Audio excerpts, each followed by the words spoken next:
L'œil d'Horus.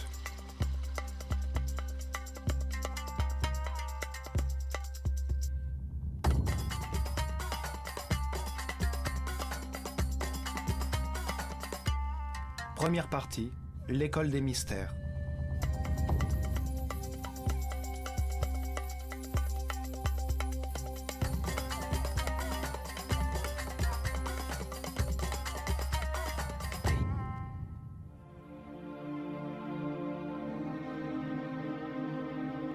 Notre histoire commence avant la destruction totale causée par le déluge. Lorsque la Terre abritait encore une autre civilisation que la nôtre, une civilisation devenue légendaire, l'Atlantide.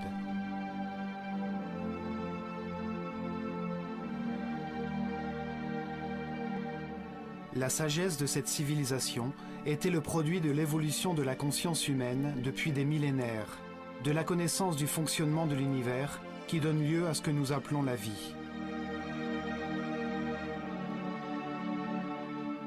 L'étude des constellations révéla que l'humanité était une union vivante entre le ciel et la terre, que les étoiles et les soleils influaient sur le cours des saisons, des cycles et du temps.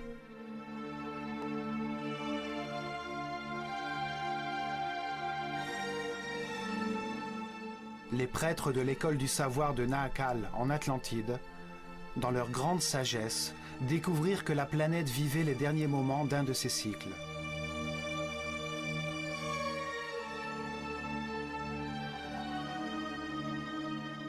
Ils annoncèrent une catastrophe qui détruirait jusqu'au fondement de la vie humaine. Mais peu les écoutèrent.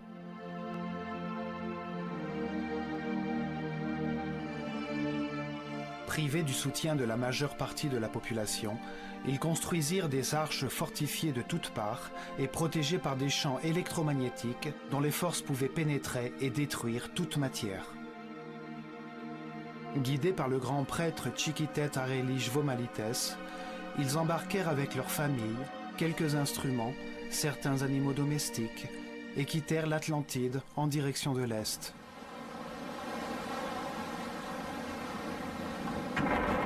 La terre trembla. Les cieux se répandirent dans les mers, et les eaux balayèrent les continents, en effaçant toute trace de civilisation.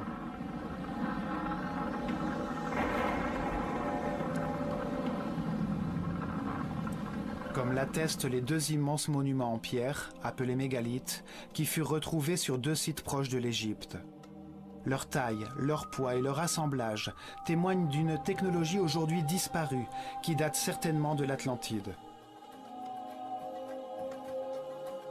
Le site de Baalbek, au Liban, en fournit une première preuve.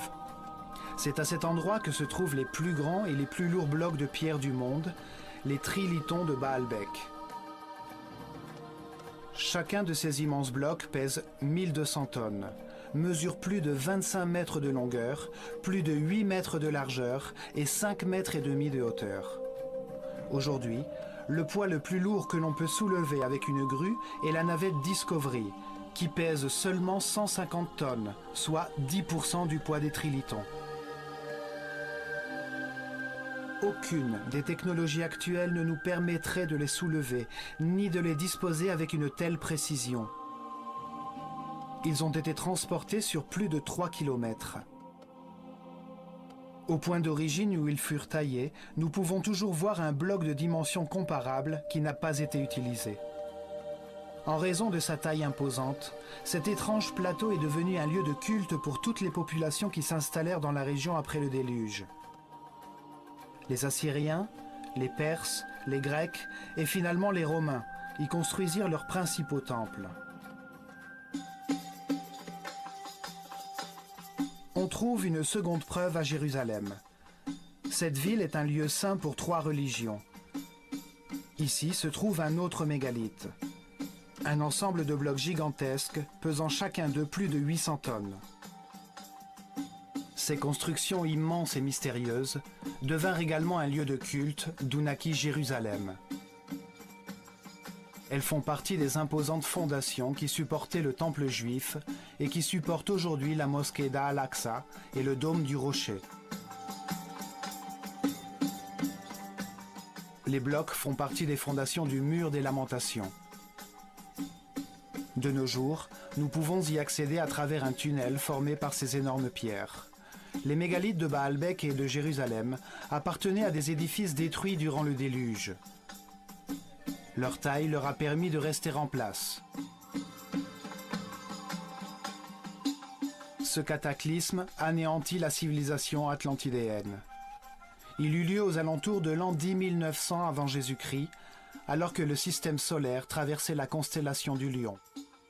Cet événement est retranscrit dans les livres sacrés de toutes les cultures du monde.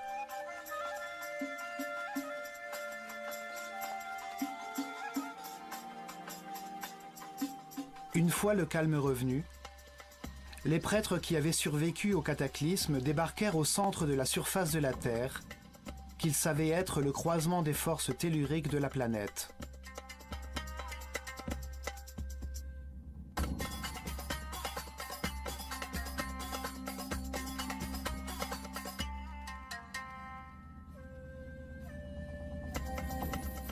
Ils espéraient utiliser ces forces pour guider l'esprit humain en construisant d'imposantes formes pyramidales qui concentreraient les vibrations des entrailles de la Terre et les transformeraient en énergie.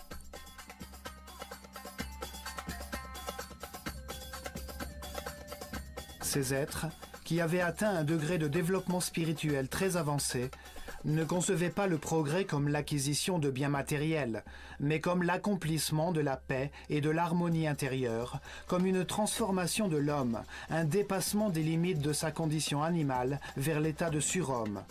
À un moment qu'ils nommèrent Septépi, temps nouveau, ces prêtres virent sortir des eaux un long oasis étroit, une terre fertile entourée d'un désert protecteur qui longeait une grande rivière. Ils l'appelèrent Égypte. Cette terre émergeait hors de l'eau, le pays d'un seul fleuve, le Nil, présentait les meilleures conditions pour donner naissance à une nouvelle civilisation.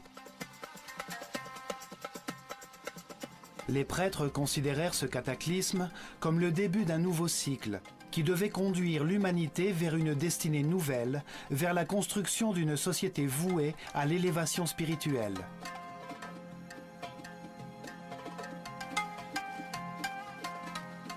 Le Sphinx témoigne des gigantesques cycles temporels qu'ils avaient à l'esprit.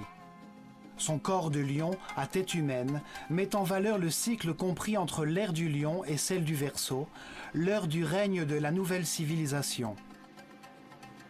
Il voyait la vie comme un processus conçu par Dieu, durant lequel l'homme se réincarnait encore et encore pour se perfectionner et s'élever dans la hiérarchie universelle.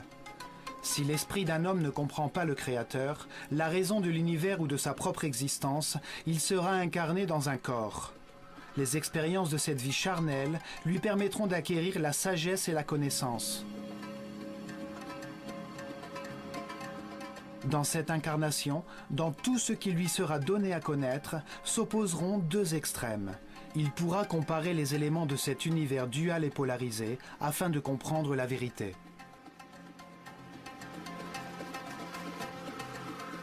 Il apprendra en expérimentant lui-même les conséquences de ses décisions et de sa conduite. Par le chagrin, il comprendra le bonheur. Par l'angoisse, il connaîtra la paix. Au long de nombreuses vies, après avoir comparé les deux extrêmes, il comprendra que la seule vérité est au centre, dans la neutralité de l'amour. À travers la réincarnation, l'homme comprend peu à peu. Il devient un être qui respecte tout ce qui existe. Il comprend que tout a une fonction. Il accepte que toutes les circonstances, même les plus difficiles, sont parfaites, car elles lui enseignent la voie de l'élévation spirituelle. Vie après vie, l'homme s'élève. Il acquiert le savoir, la paix et l'harmonie. Il possède de plus en plus d'énergie vitale. Il devient un être plus tolérant et respectueux. Il accède à la puissance. Il comprend que dans cet univers dual, dans les circonstances les plus contradictoires, la seule neutralité possible est celle de l'amour. L'amour est neutre, tout comme Dieu. Comme le montre le zodiaque de Dendera, ce processus d'apprentissage correspond à un cycle cosmique, soit 12 ères zodiacales.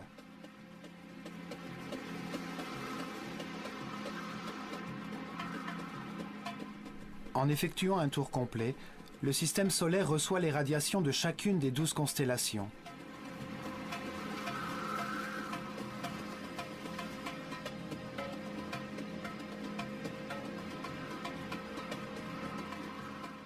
Durant ces 25 920 années, chaque esprit se réincarne 700 fois dans des corps, des endroits, des époques, des circonstances, des conditions et des personnalités différents.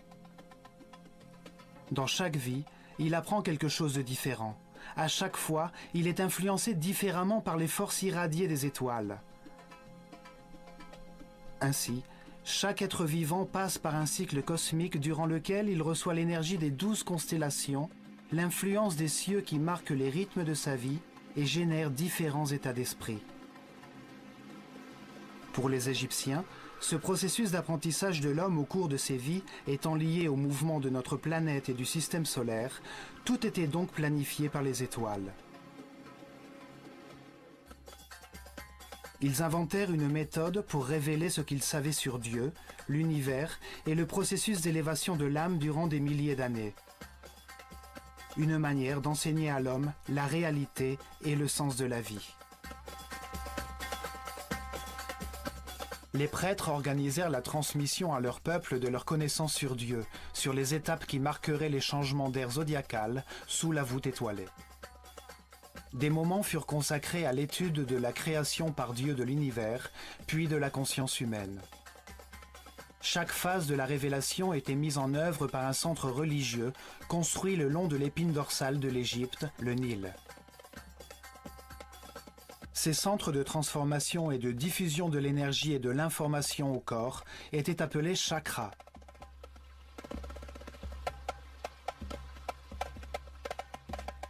Ils se développèrent dans 4 régions. Chacun de ces 4 centres était dédié à l'explication et l'enseignement d'une phase de la Genèse. Chacun était dédié à une période différente de l'existence du même Dieu, avec des noms et des symboles différents.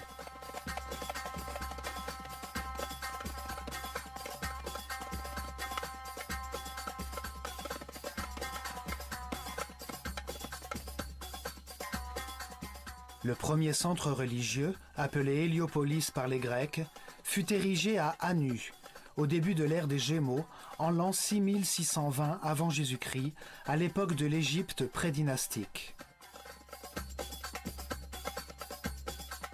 Une ère consacrée à la symétrie en art et en architecture.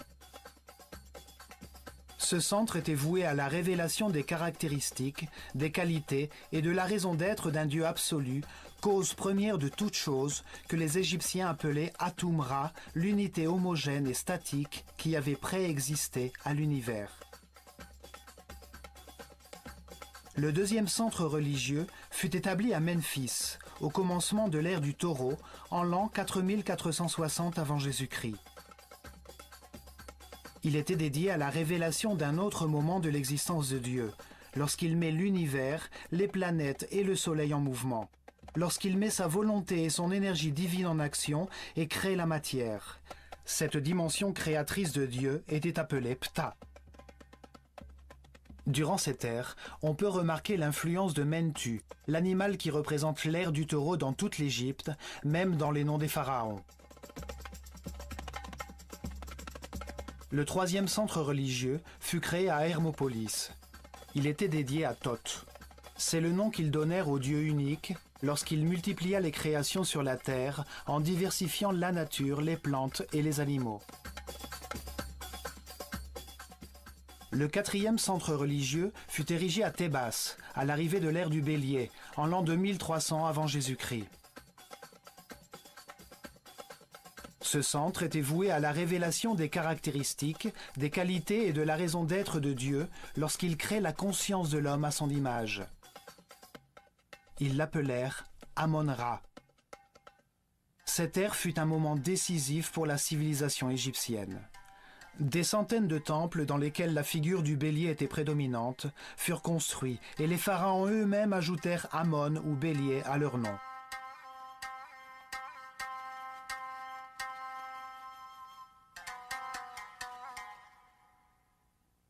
Les changements d'ère ou de constellation zodiacale déterminaient la durée de chaque phase de la révélation. Lentement, les hommes comprirent qu'il n'y a qu'un seul Dieu, qui change de nom à mesure que ses caractéristiques évoluent et qu'il crée, en des moments successifs, l'homme et l'univers. Ils fondèrent une école des mystères pour transmettre leur savoir et s'assurer que les prêtres de leur caste continueraient le processus de révélation.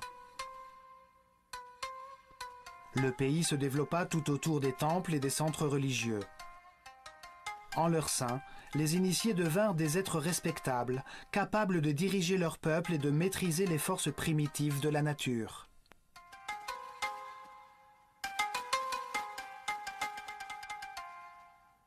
Les prêtres choisissaient leurs disciples parmi les enfants d'Égypte en fonction de leur niveau de connaissance et de sensibilité et leur donnaient la chance de vouer leur vie à la prêtrise.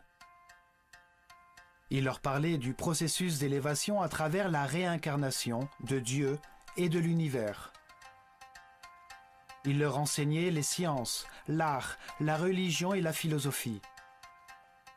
Il les entraînait à l'exercice du contrôle de soi.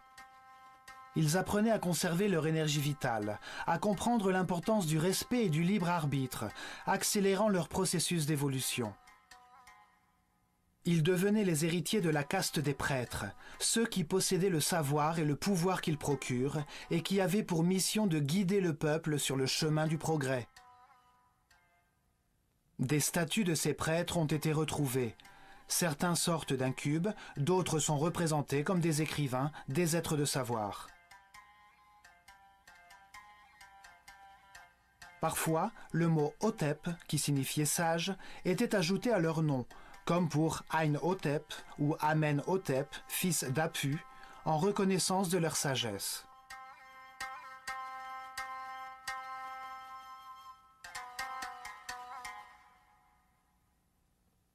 C'est dans les temples qu'était concentré le savoir, le pouvoir, la richesse matérielle et spirituelle. C'est sur eux que reposait l'organisation de la civilisation égyptienne.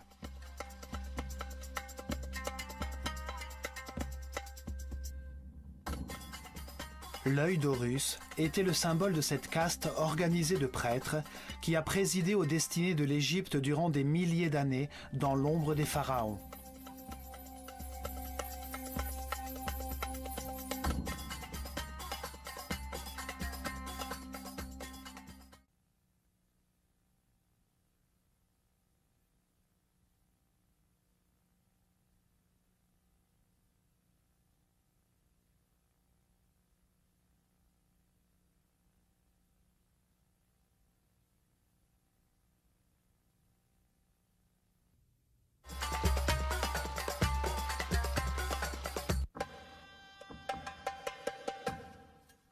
L'œil d'Horus était également le symbole de l'école des mystères, un emblème visible sur tous les murs des temples égyptiens. Un symbole évoque la signification de la forme, de l'action qu'il représente. Il transmet une idée avec simplicité, au-delà des mots. Son sens peut être compris des milliers d'années après avoir été dessiné.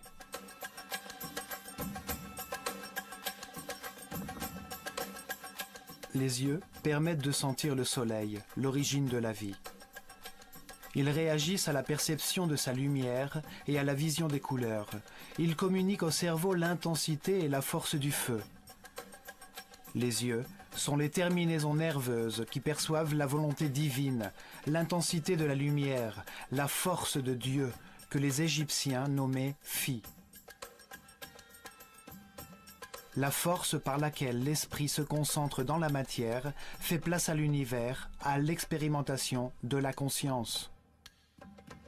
Ce sont les seuls nerfs qui atteignent la surface du corps et que l'on peut voir en action. Ils parcourent des sphères pleines de liquide blanc cristallin.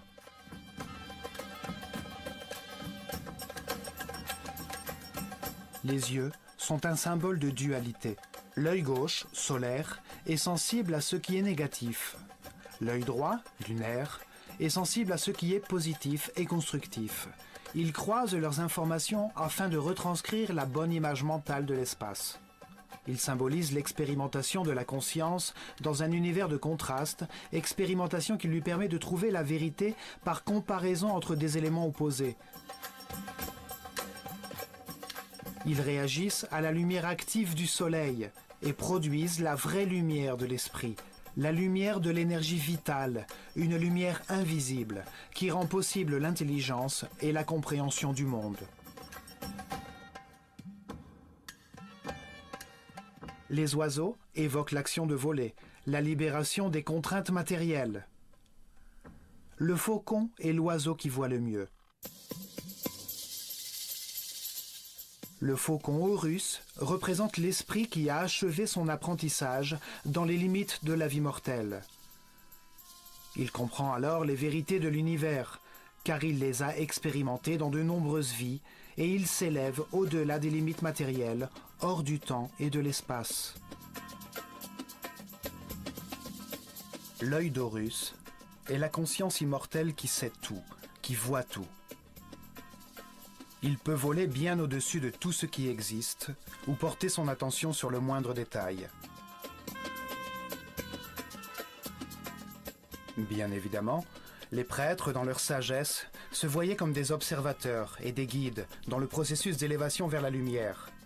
C'est pourquoi leur symbole était l'œil d'Horus, l'œil qui voit tout.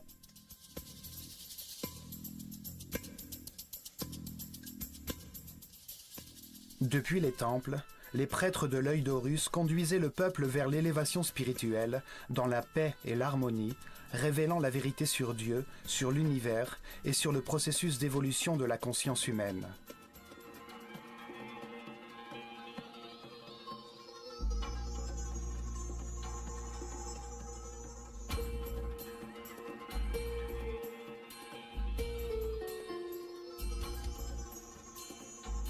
Protégé de l'extérieur par de hauts murs, chaque temple formait un ensemble architectural imposant dans lequel vivaient des milliers de personnes, des hommes et des femmes car il n'y avait pas de différence de sexe. Ils consacraient au moins 21 années de leur vie à leur apprentissage et à leur formation pour devenir prêtres ou prêtresses.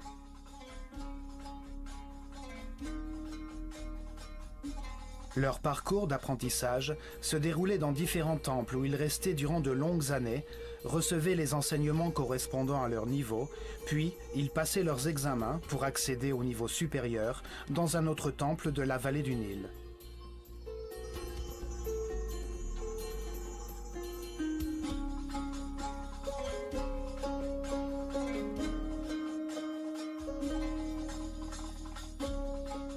Chaque temple était une bibliothèque vivante, spécialisée dans un domaine particulier. Dans chacun d'eux, on professait des leçons différentes sur l'univers ou sur le sens de l'existence. Chacune de ces disciplines possédait en elle-même un élément sacré qui donnait un sens à la création du monde.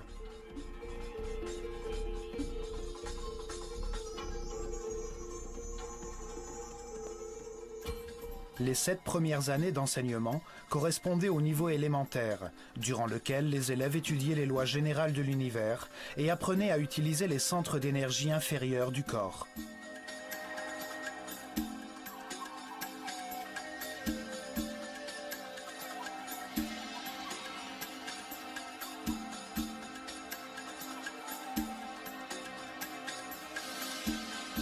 Des temples comme celui de Komombo était dédié à la compréhension de la nécessité de la dualité et de la polarisation universelle, afin que l'esprit puisse établir des comparaisons entre des fins opposées et trouver ainsi la vérité.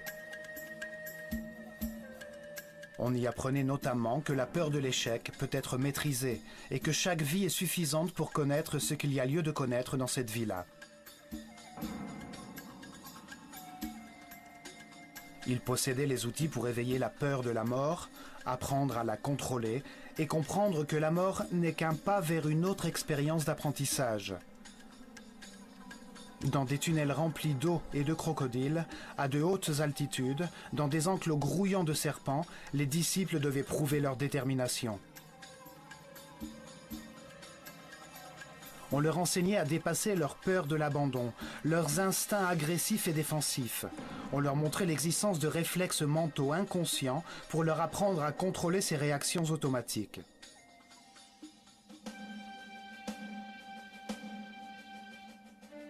Dans le temple de Luxor, à Thébas, on transmettait le savoir du fonctionnement du corps connu à l'époque et on apprenait à le dissocier de la conscience pour qu'elle ne s'identifie pas à lui.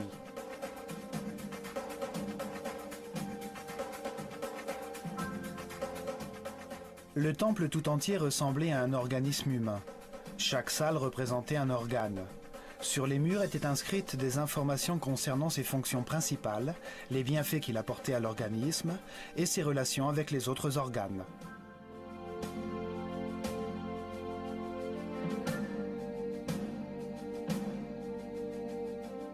Dans ces salles, on pratiquait des exercices de mouvement et de concentration afin de diriger son esprit vers chaque organe, jusqu'à ce que le corps atteigne un état de conscience qui lui permette de devenir un parfait instrument de la volonté.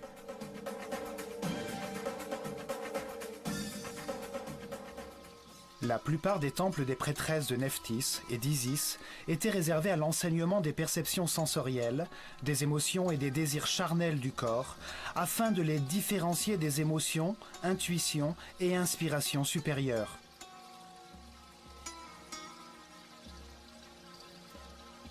Les élèves apprenaient à maîtriser les passions et les sentiments charnels grâce au pouvoir de l'esprit, à élever leur conscience et leurs vibrations vitales, à canaliser l'énergie de leurs esprits vers des aspirations plus hautes, à éveiller leur créativité.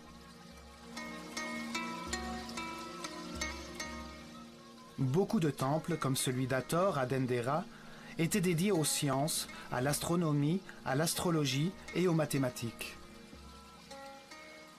Depuis le toit du temple d'Hathor, on pouvait observer les cieux pour comprendre les différentes énergies libérées par chaque constellation et les effets qu'elles produisent.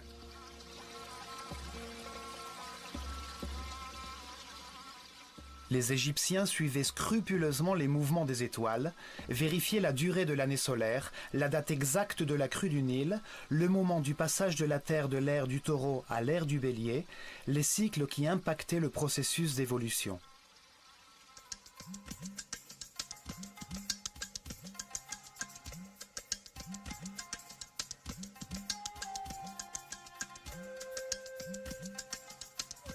Après cet apprentissage de la raison et cet entraînement destiné à contrôler les sentiments, les émotions et les pensées, les élèves consacraient 7 années supplémentaires à l'exercice de leur cerveau droit, à l'intelligence du cœur, pour comprendre la différence entre la pensée et la méditation.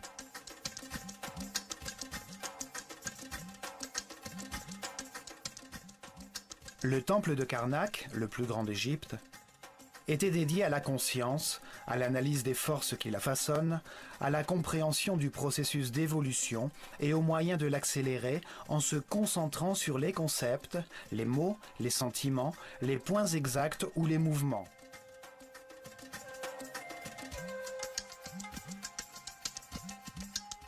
Les élèves apprenaient à se concentrer sur eux-mêmes, afin de différencier le surmoi du moi, à s'identifier à un être ou à un objet extérieur jusqu'à ce qu'ils sentent ou qu'ils deviennent ce à quoi ils pensent.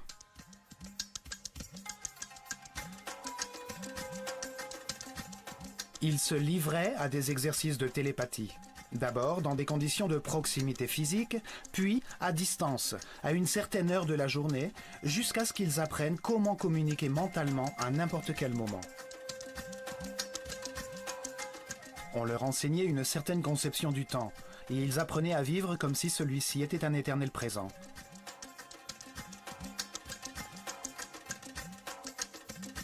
Ils comprenaient que la pensée consiste à comparer pour savoir, et que lorsque l'on sait tout, il n'y a plus besoin de penser ou de comparer. Ils apprenaient à modifier leur niveau vibratoire pour maîtriser les circonstances extérieures en atteignant un équilibre émotionnel par une décision mentale intérieure.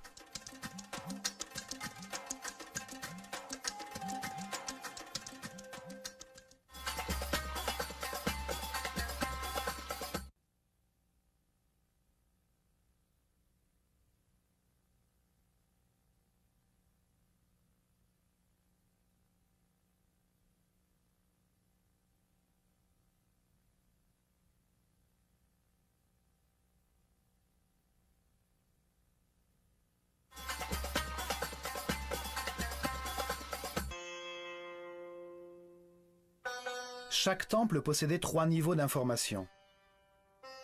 Ainsi, ces informations pouvaient être révélées simultanément à des hommes qui n'étaient pas au même stade d'évolution.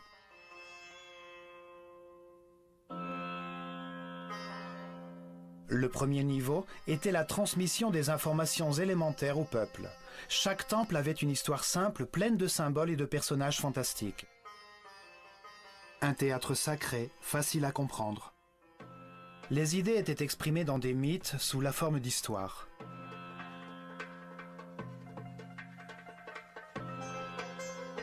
Le mythe, histoire fantastique, était une méthode de révélation du monde à l'homme qui ne pouvait le comprendre qu'imparfaitement. Les mythes ne sont vivants que parce que l'on croit en eux.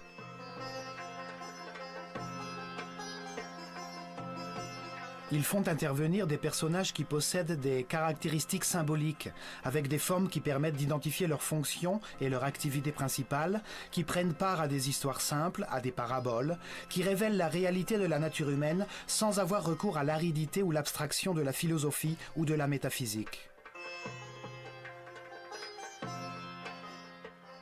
Le peuple avait ainsi accès au sacré en écoutant l'histoire de chaque temple, en connaissant les forces et les faiblesses de chaque personnage, les problèmes qu'il rencontre et la manière de les résoudre.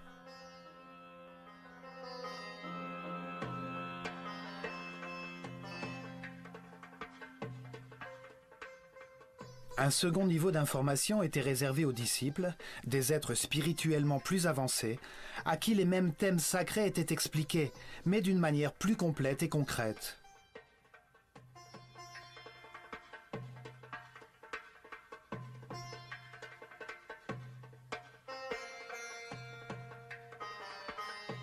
À cette fin, on gravait les scènes descriptives des mythes sur les murs du temple. Chaque personnage était expliqué. On apprenait ce qu'il symbolisait, l'étape du processus d'élévation qu'il représentait, pourquoi il avait telle forme, telle attitude et telle fonction.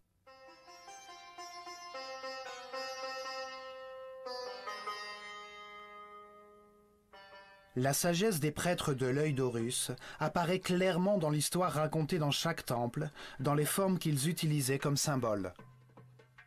Simplement en les voyant, on comprend les actions qu'ils représentent ou les bienfaits obtenus par leur réalisation. En utilisant comme symbole des hommes à tête d'animaux, ils en font des concepts qui évoquent les caractéristiques de chaque animal et qui permettent de saisir la fonction de cet animal dans l'univers.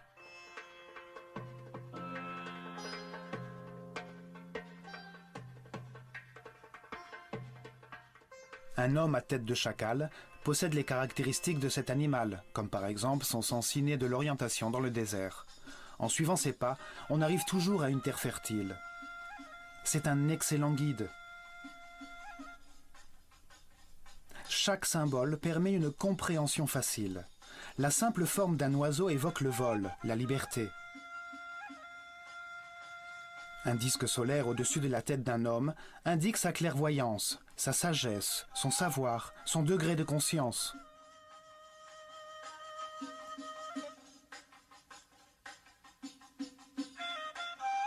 Les Égyptiens étudiaient les animaux et les insectes en détail. De cette façon, ils ont acquis une grande connaissance de leur vie, de leurs activités, de leurs caractéristiques vitales, de leurs habitudes, de leurs régimes alimentaires, de leur temps de gestation, de leurs pratiques sexuelles, de leurs principales raisons d'être.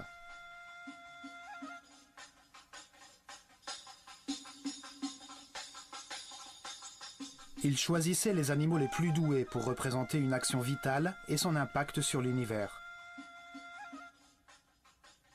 L'évolution du ver, qui rampe et se tortille avant de devenir un papillon.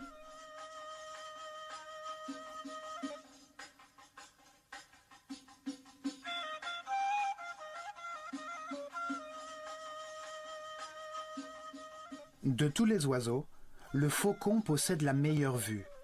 Il a un cerveau optique parfaitement développé. C'est pourquoi il est choisi comme symbole de cette fonction vitale, la vision. Un personnage humain à tête de faucon est un être qui voit tout, qui domine le paysage et voit tous les détails d'un objet qu'il regarde.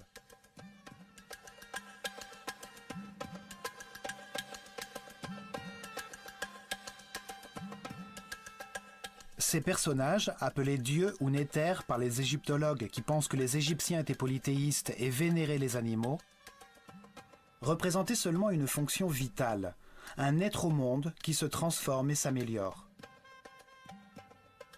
Chaque action importante de la vie est représentée par un symbole, qui indique la transformation essentielle qui se produit chez l'individu qui l'exécute, ce à quoi il arrive. 2 bras signifient l'adoration. 2 jambes, l'action de marcher. 1 bouche, le fait de parler.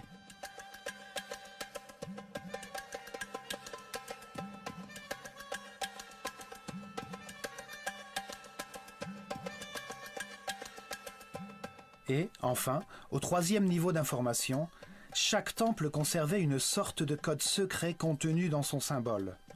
Ce secret était connu uniquement par les prêtres de haut rang et les grands maîtres, et donnait des informations sur les forces et énergies fondamentales, sur la manière de les contrôler et de les utiliser pour servir leur peuple.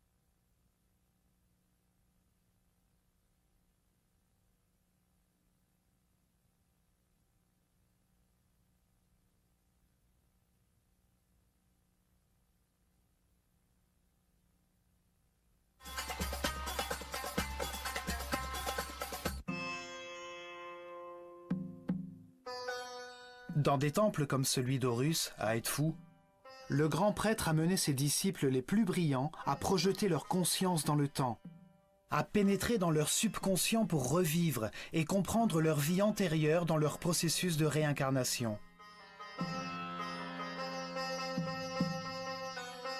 Le grand prêtre était toujours un être très avancé dans son chemin spirituel. Il ne s'identifiait pas à son corps. Il connaissait son fonctionnement et il savait à quelles énergies il devait avoir recours pour trouver son équilibre.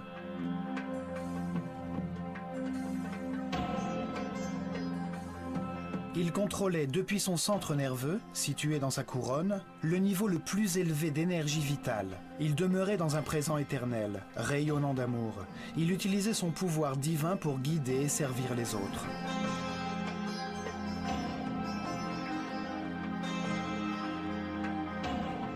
La matière peut seulement recevoir, se contracter. Le don est un rayonnement. C'est une vibration de l'esprit. Les êtres de chaque niveau reçoivent et donnent à ceux des niveaux inférieurs.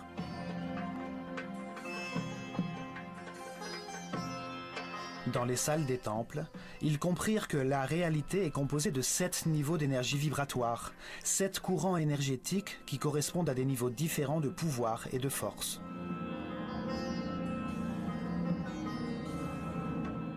Le corps possède 7 chakras, ou centres de transformation de l'énergie fondamentale de l'univers.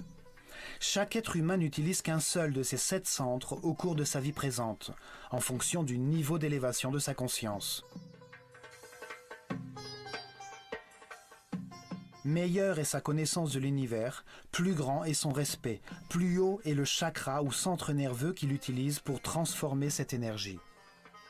Plus son chakra est haut, plus il génère d'énergie quotidienne, et plus il possède de forces transcendantales. Le grand prêtre pouvait contrôler les forces fondamentales de l'univers grâce au haut niveau d'énergie vitale qui demeurait dans son corps.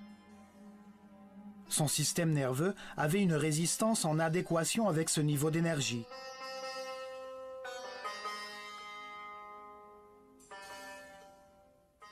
Ainsi, dans tous les temples d'Égypte, à mesure que les disciples suivaient leur apprentissage et leur formation, leur énergie vitale augmentait graduellement en même temps que leur résistance nerveuse.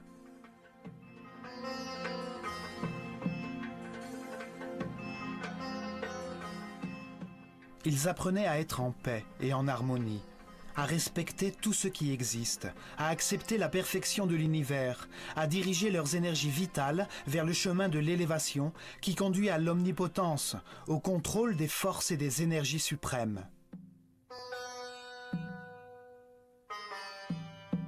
Ils suivaient une intense préparation physique, mentale et spirituelle, qui se terminait par l'expérimentation de la totalité et du néant, du manifeste et de l'indicible.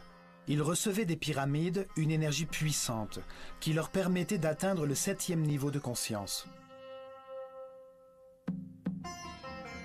Durant l'ère du taureau, ils se consacrèrent à l'expérimentation de brillantes technologies à travers la construction de formes pyramidales afin de transformer les vibrations de la planète en énergie, un savoir ancestral qu'ils mirent en pratique.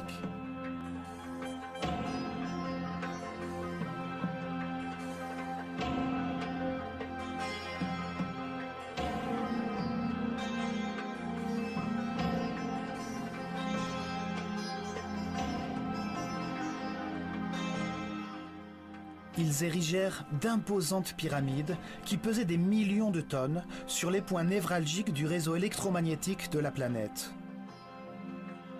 Les millions de particules de quartz présentes dans ces masses pyramidales suivaient les vibrations de la Terre, produisant de l'énergie par un phénomène connu aujourd'hui sous le nom de piézoélectricité.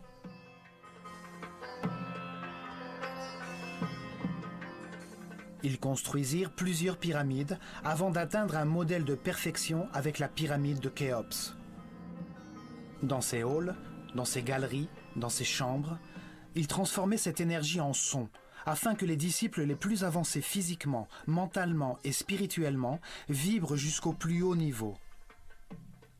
Cette force ouvrait la perception de l'esprit humain vers d'autres dimensions pour atteindre des états particuliers de conscience. Avec cette aide extérieure, les disciples s'élevaient jusqu'au 7e niveau de conscience, repartaient en conservant cet état d'extase dans leurs esprits après avoir éprouvé la vérité et allaient la transmettre à leurs semblables par leurs mots et leurs actions. Dans leurs ultimes méditations, ils atteindraient une nouvelle fois cet état d'unité immobile, jusqu'à ce qu'il perdure en eux. Ils demeureraient alors dans un état permanent d'homme-dieu, l'énergie positive de l'amour rayonnant autour d'eux.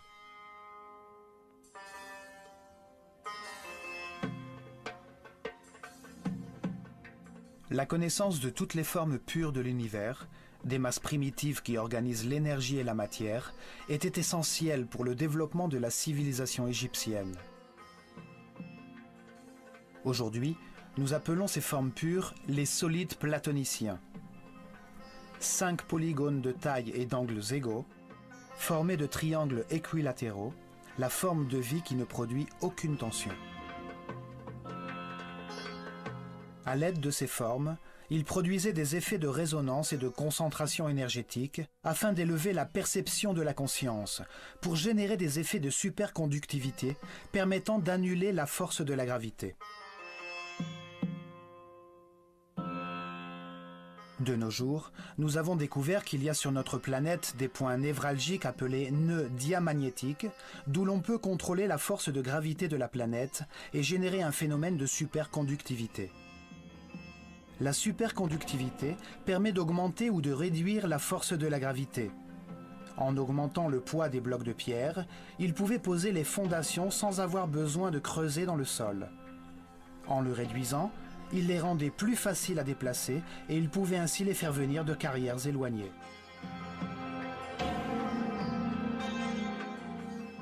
Des hiéroglyphes, qui expliquaient les formules et les ingrédients nécessaires pour faire une sorte de ciment qui ressemble à de la roche, furent retrouvés sur l'île de Séhel. Des scientifiques français les ont partiellement décryptés.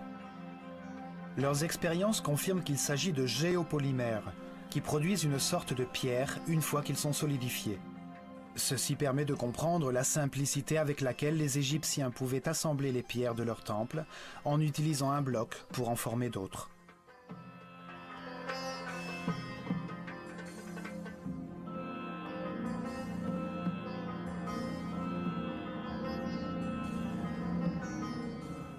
Mais le plus important était leur vision de la vie comme un processus voulu par Dieu, dans le but d'élever la conscience humaine. Le fait que l'esprit humain se réincarne continuellement dans un corps pour comprendre ce qu'est l'harmonie, en analysant les résultats de ses décisions.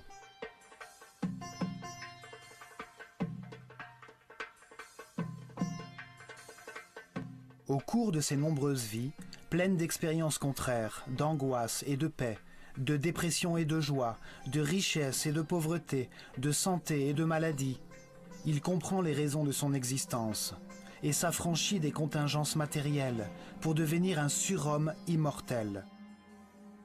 Un être qui, au moment de sa mort, ne perd pas la conscience des connaissances qu'il a accumulées. Un esprit sage qui, à la fin de chaque étape, franchit une nouvelle marche vers la perfection universelle.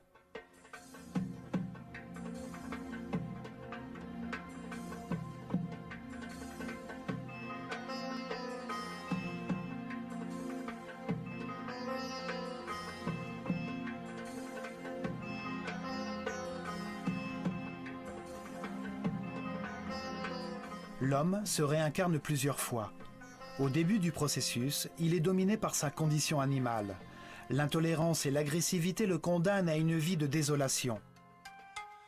Petit à petit, la douleur l'envahit et en cherchant à la soulager, il cesse d'attaquer.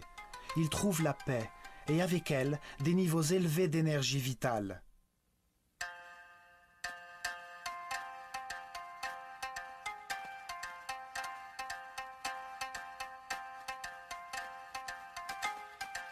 En pleine connaissance de ce processus d'élévation et des lois qui y président, les Égyptiens améliorèrent leur vie, acceptant les moments difficiles comme des étapes nécessaires sur le chemin de l'apprentissage.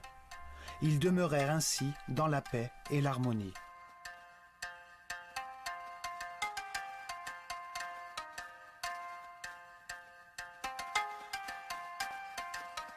Les temples enseignaient comment les hommes, même dans un monde de souffrance, pouvaient s'affranchir des contraintes physiques et devenir des êtres capables de transformer la matière pour voyager librement dans le temps et l'espace.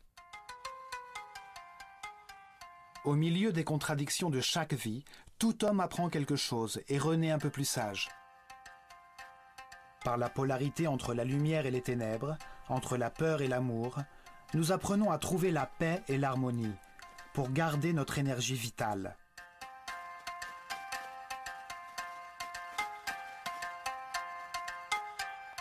Par l'expérience des affres et de l'angoisse auxquelles conduisent la colère, la haine ou le désir de vengeance, nous comprenons les bienfaits de l'harmonie.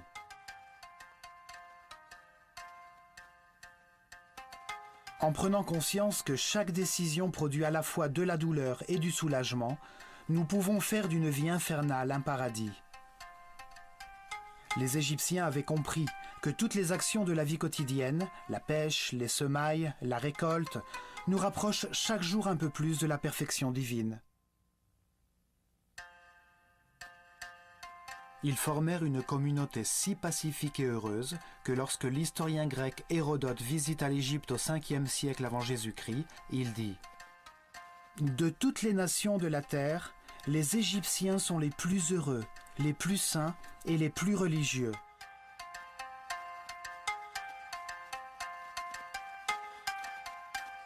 Cependant, le mot religion n'existait pas dans leur langage. Ils ne voyaient aucune différence entre le sacré et le profane. Ils considéraient qu'il était de leur devoir de comprendre que Dieu, l'univers et l'homme étaient unis par le ciment de l'amour.